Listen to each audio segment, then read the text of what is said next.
Hi there, friends. This is Emily Craig, and it is Space News Weekly Report for February the 25th through 29th, 2019. Space people are wondering, because they approach our world with a certain knowledge of its topography and how it's built, why it is that people allow themselves to be fooled, why people are so gullible and believe the story of a spinning ball, when right in front of their eyes they can see that the horizon has no curvature.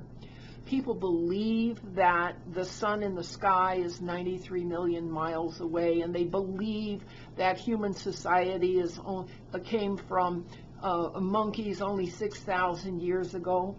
And the ETs are wondering what sort of governance is going to work for a population that is as gullible and misinformed and easy to fool as mankind appears to be. It's really hard to treat humanity seriously. Let's look back and see what was known a century ago. The Earth is an enclosed plane centered at the North Pole and bounded along its outward edge by a wall of ice.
This is a down metal gondola which will bring us into the stratosphere.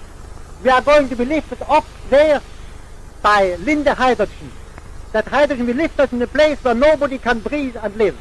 But inside we'll have Linde oxygen, which makes good what the hydrogen makes bad, and makes a very comfortable living place for us. Here I would like to show you inside, but we have too many people. I couldn't all bring you this gondola. Very little space. Just enough space for Lieutenant Commander Settle, the pilot, and me, who was going to do the work on cosmic rays. But I can show a little bit about it. Here is the ring on which the gondola hangs. Here is the rope to which is connected with upper ring. This here is a roof garden. If we want some fresh air, we can go on this here, as long as we are still in the lower air. And then when we go in the stratosphere, we close here. You hand me the cover, please. Thank you. This here is the down metal. Oh, I'm sorry for the noise. This here is the down metal cover, you see, very light. That will come inside, and another one similar will come outside. You take it again, please. And then when everything is closed, then we go into the stratosphere, and we do there our work on cosmic rays. All ready? Professor Piccard, we are very glad to present you for the Union Carbide and Carbon Corporation with the hydrogen for your expedition. We believe and are sure that the Linde Company has made the purest hydrogen that has ever been produced. We recognize that any impurity may result in the loss of altitude and affect the expedition. I would like to have your comments on this regard. Well, thank you very much, Mr. Carter, for all this hydrogen. That's definitely a great big lot. You expect to accomplish with the cosmic rays? Well, first I want to thank you and thank the Union Carbide Company for all this hydrogen you give me. And you give for the whole thing. Everything else you did for helping us to go. Now, since this hydrogen is good as that, I'm sure that it will lift us just as high as any hydrogen could lift us. And, you know, we are going to measure the cosmic rays very high. We want to be as high as possible so that we have as little air as possible between us and the origin of the cosmic rays. And of course, the higher we are, the less air we have, and the better result we'll get. And we're sure we'll get the best result we can get there. Very much hope that we'll get higher and higher up than one has ever been before.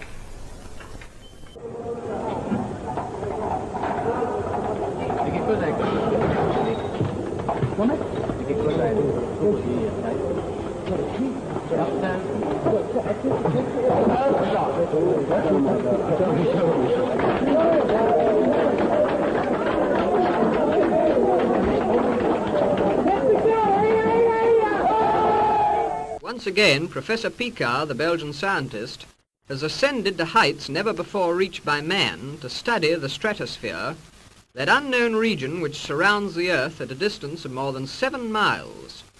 Last year in May he reached over 9 miles in height, but this time he was out to beat his own record. Accompanied by his assistant, Monsieur Max Cousins, the start was made at dawn from Dubendorf Aerodrome near Zurich. The preparations for the flight began at midnight, but thousands of people had made the journey from Zurich in special trains, whilst a battalion of Swiss troops held down the guy ropes. Professor Piccard himself superintended the arrangements for the inflation of the balloon. And then, when all was ready, he clambered inside the gondola which contained a mass of scientific instruments and gave the signal to let go. The balloon rose quickly and eventually climbed to over 10.5 miles above the Earth. Just imagine, whilst we were sweltering in the heat wave, he was nearly frozen to death in 15 degrees centigrade below zero. After being aloft for over 12 hours, he eventually landed near Lake Garda in Italy.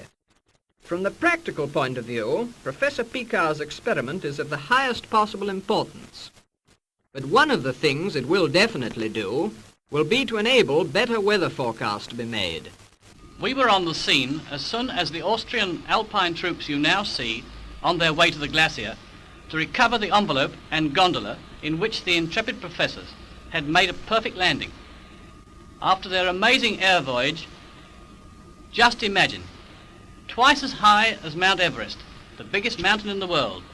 The gondola, only 6'7" in diameter, you'll notice is half black one side and half silver the other. Serene and calm, the professor walks down to the village to enjoy a hearty breakfast.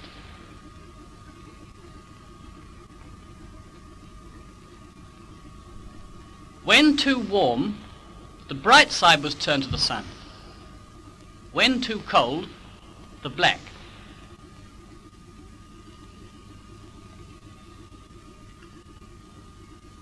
Dr. Kipler was overjoyed as he handed out each of the many instruments, all in perfect order, and recording highly scientific discoveries of the utmost importance. Why don't humans notice that there's no 1,000 miles an hour winds whipping across the land? Why don't they notice that the land is very still? Why don't they notice that no matter where you go in an airplane, you always see a flat horizon? What Auguste Piccard said about his trip was that what he saw was a plane with turned up edges. What we know is pilots have a straight across horizon in their heads-up display, and flat earth maps have been prevalent for centuries. The Masons know that the earth is actually a toroid.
plenty of flat maps in those two old films from almost a century ago.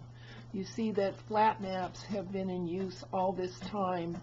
And ETs are wondering, with all of the evidence we have of flat sea level and curved sky, and how gullible the people must be to believe the fantasy companies that have been set up, and believe the trickery that was set up to see whether humanity has an ounce of sense and can question, or whether humanity needs to just gulp down and believe whatever they are told. And so in many disciplines today, what is apparent is that the lies and the fables and the trickery are simply what people believe. They do not question, they do not ask, and if you challenge what they know, they really get mad at you. Imagine that. Our ET visitors know, because they monitor our broadcasts, that we the people are not told what is true by the leadership that continue to do us harm, cause us trouble, and govern their own world as if they want to eliminate most of us. Okay, that's the official policy of Agenda 21 and the population reduction group. And the ETs, okay, are alarmed by this. They don't understand why more humans have not opted for and backed and supported the Nessara agreements to return human governance to the common law model. And so my Anunnaki source are having me ask the question, how many humans are willing to take responsibility for restoring and returning human governance to a human and social and civil level, and repudiate the genocide and wars for profit that have been going on in the US and UK for about 200 years? When is humanity going to say, enough is enough? And this has been Emily Craig and Space Weekly Review. Thank you very much for coming by.